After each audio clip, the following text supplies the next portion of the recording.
Let's see what's growing in the greenhouse. Lots needs to go out. Is that what you're doing today, Maureen? We'll start with the big grow rack. Tomatoes. These are going out today, some of these. So these are the Nona tomatoes. Those are the ones, the seeds originated from Italy. I'm trying out this Provenzano sauce tomato, and this one is an heirloom that came from northern BC. So it is similar to the Nona, it's the pear style. They could be up to 1.5 pounds, which is great. So some of these are going out today. Lots, you know, as you saw before, lots has died, but we've got a lot of different types of peppers. They're doing better now that I've increased the light source up top. More Nona tomatoes. I'm hoping to sell lots.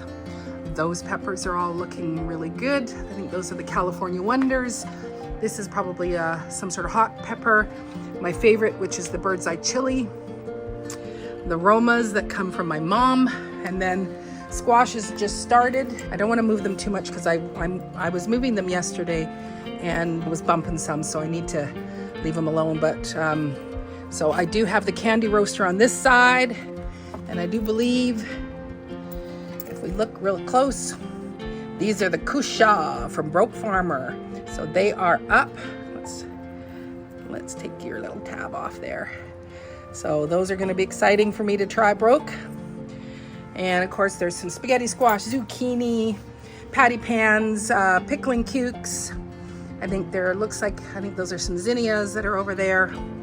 And overall, I don't plan to grow all of this in ground. Some of it will go in ground here at the urban farm, and some will go also to my farm away from home. And then also there will be some for sale. Oh yes, and we do need to go once again and look. I'm so pleased with this sweet potato. Look at the roots on that baby.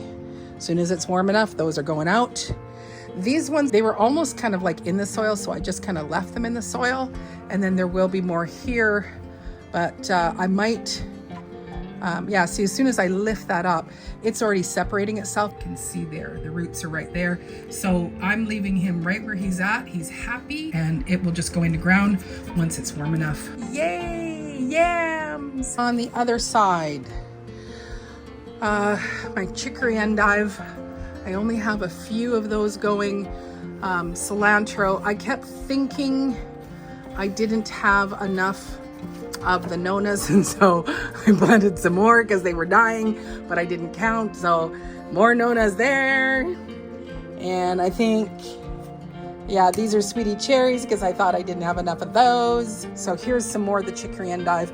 These are all the ones that had died, so I replanted them, as well as the mustard greens. And so now everybody is much happier and doing well. Here is a really strange, odd thing, and I can't explain why or whatever, but I'm gonna let you kind of throw in your 2 cents down in the comments. So this tray, I just planted yesterday. Everybody looks good. Everybody looks very good.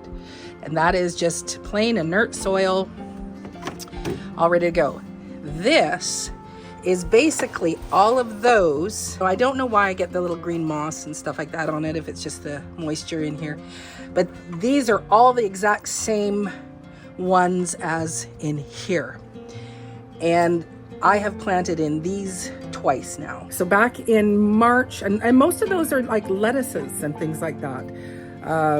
Yeah, different kinds of lettuce. I think my gypsy broccoli, which is my favorite broccoli, is also there. I did add a couple of other things. But, so I planted it at the beginning of March, left for those 11 days to visit my mom. And then by the time I got back, nothing had grown. There was maybe one like Tom Thumb lettuce that survived. So I, pulled it out, left them in there, and just nothing. And so then the beginning of April, I thought, okay, that's not working. I kind of skimmed off, the green and stuff like that. And I just thought, I'm just going to use the same containers and throw the seeds in. Did the exact same thing. And what you're looking at down there is the result of that second planting of all the same seeds. Nothing germinating. And it's like, it's the same soil that I've used for all my plants and that. So to start. So it doesn't have anything in it. So I do not know what the deal was. Maybe they got too moist in there and that, because it's like it stays 18 degrees Celsius in here in the studio all the time. So it's never cold. But it's just a weird and strange thing. I'm hoping that this next batch will actually take so that I can get them out, and hopefully they'll germinate very quickly. Calamandan orange is looking good. Well, actually, he's looking a little like he could use some water, which I think I watered him yesterday.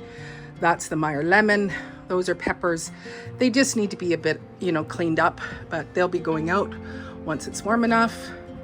Lemon that I planted from seed.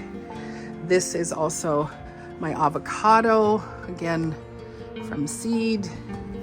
This is the lime, and it has been flowering, and there are little limes, so we'll get limes this probably by the end of summer. The cardamom, I think I need to pot this up. It is a fairly big pot, but I have done one kind of pruning of all the dead. But once I take it outside, I think I might try to put it into a new pot, so get some new soil on it, and then do all of the trimming. And this is the one, like, it takes a long time for it to fruit, but the leaves on it are so cool. They smell like cinnamon, even though it's cardamom. Like when you rub your hand across it, it's like, it's got a real cinnamony smell. It's kind of cool. It likes to be in the shade, but through the winter, it stays here in the greenhouse. It's doing well. Lastly is 3 more lemon trees, all grown from seed. Now, I do not know that they will produce actual lemons on them, but this is, these are beautiful, huge trees that I have here. And I did pot them up last year into these bigger pots, but looking at how tall this one is getting, I kind of feel that I actually need to increase the height. So I might see if I have a taller pot to put 2 of them in, because they are just so big. But pretty proud to have 5 lemon trees grown from my Meyer lemon seed. So I need to pull out my tomato roller hooks and their pegs and go and put them up onto the wire racks so that I can get the tomatoes out. I will post a past video about my tomato roller hooks and how I use them as a trellis for my tomatoes. And I will put a link in the description so how you can order them through Amazon. And also the little clips that go with them. That also will be down in the description. Tomatoes are in. So across here I have 4 and then 5 along the back. So all of these are the Nonas. And that guy right there is our Provenzano sauce tomato. I wanted one here. Shoo! Shoo! Shoo! Off we go. Shoo! Shoo, Gracie. Shoo, Gracie. I don't need your help, thanks. I wanted to have the Provenzano sauce tomato here at my urban farm so that I would be able to see what it was like and how it was growing on a daily basis. But I've got the strings all up and the tomato roller hooks. And I tell you, these things are just fantastic. They're 5 years old. There's 100 feet of that twine.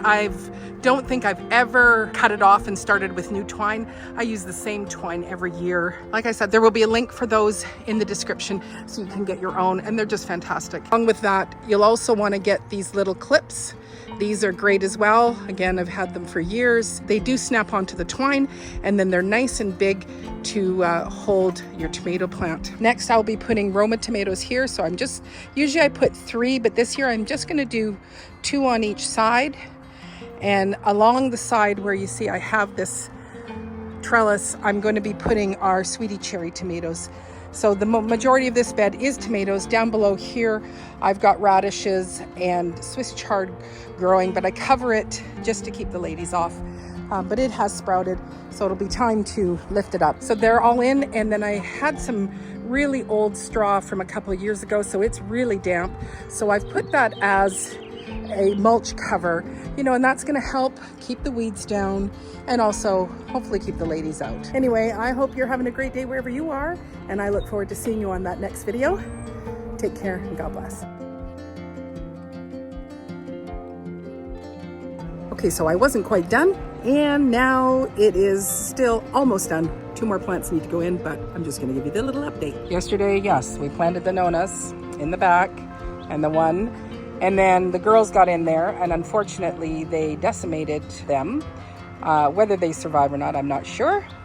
But I've got my 2 Romas here and 2 Romas there. And then in around, I've planted carrots. So where you see the wood, I've got, well, that wood you can't see, but so there's wood here, wood there, going all the way around. So I did plant the carrots in the cornstarch gel, which I do have a video I will put up there in the description.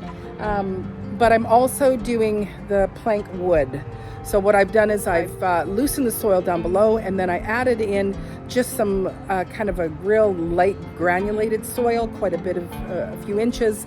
Put the carrot gel in there, put a little bit more soil on top, not packed it down, and then I've put the planks. And the whole purpose of putting that piece of wood down is to keep the moisture in and to keep it dark while the carrots germinate, because they can take a long time.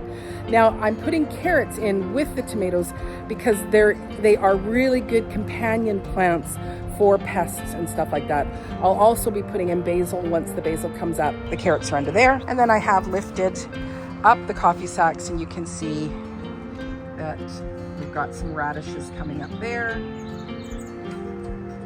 and radishes coming up there. I've also planted my little cherry tomatoes there and right there. So they're there, and they will use this trellis to come up, and I've got the rings all ready. But on this side, I don't have the trellises up yet. So that's the last thing I need to do before the 3-tiered garden is fully planted. Nope, that's not true, because also over in that corner, I will be putting some bush beans once they come up as well. So I still hope that you're having a great day wherever you are, and I look forward to seeing you on the next video. Take care. God bless.